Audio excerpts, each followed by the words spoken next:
In this video, I'll show you how to replace the battery in your Audi Q2 key fob. It's a really easy process. We'll go through step by step.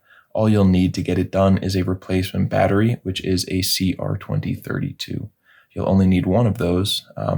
You can get those online if you're interested. You can go check out that first link in the description, which will take you over to Amazon, where you can find these for a great price. Now, all we want to do to start is look down here on the bottom. On either side, there is a button. Go ahead and hold both of those down while you pull out the internal key.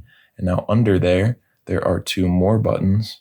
You're going to hold them both down and carefully pull and wiggle this piece out.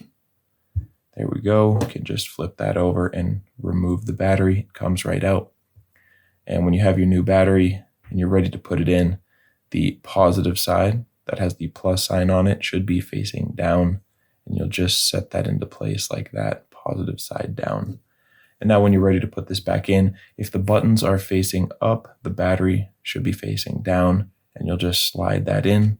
Make sure that you click it all the way down, and then you can just put the key back on top, and you are finished.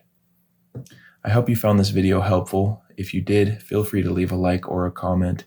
And if you ever need help with another one of your key fobs, you can come back here to this channel and we'll have you covered with a tutorial like this one.